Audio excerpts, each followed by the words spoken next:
What is up, everybody? Random Random Man here, aka RRM, bringing you another rapid movie review, aka RMR, and it is for The Wild Robot.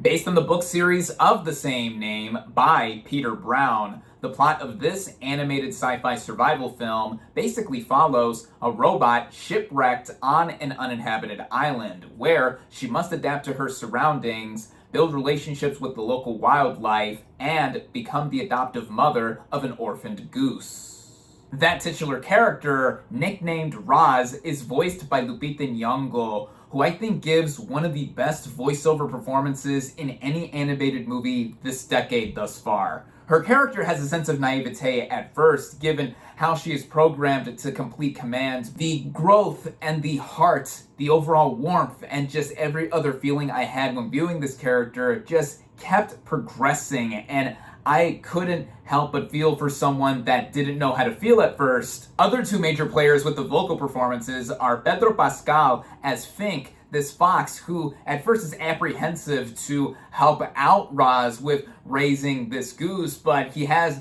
a sweet side to him as well, and also a bit of being a scoundrel with how we first encounter him. And then there's Kit Connor voicing an older version of Brightbill, the name that is given to this goose. All three create a found family unit here, and I think that is a big theme that is clearly flowing through the veins of this movie as expressed by its writer-director, Chris Sanders, who is known for his earlier work like 2002's Lilo and Stitch, where he also voices the titular 626 character. And though I am not familiar with the source material that this movie is based on, there's a lot at play here. There's more complexity than this being just an animated adventure with a robot just in the middle of an island not knowing what to do, but with how it deals with big themes like parenting, death even, and just finding one's place in a sense of belonging. I think that it goes and feels very natural. It felt like an extension or supplement to how relatable this movie is, whether or not you are a parent, and this movie having this sense of humanity despite there being no central human character anywhere in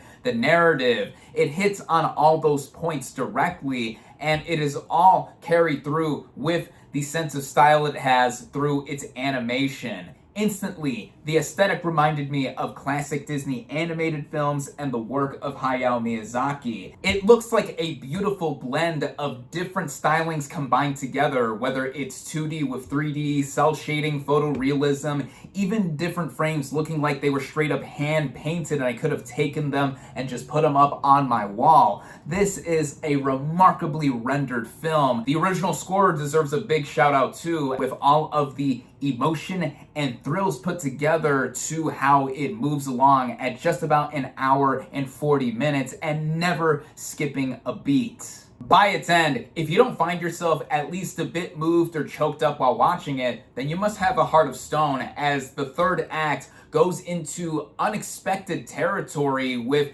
a big action sequence that also channels one of my favorite movies of all time, Eternal Sunshine of the Spotless Mind. It is worth noting that this is the final animated film to be completely animated in-house by DreamWorks, and what a high note they are going out on, as this is an affirming animated adventure programmed with wonder, unpredictability, sincerity, and levity, and in case you couldn't already tell, I loved it. This is not only my favorite animated film of 2024, but this is also one of my favorite movies of the year thus far, and I highly recommend you head out and see this thing in theaters.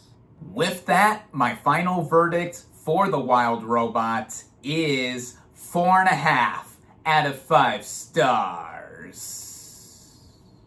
Thank you all, as always, for watching. Be sure to like this video, comment on what you thought of The Wild Robot, social media links in the description, subscribe to my channel for more, and I'll catch you on the next movie review.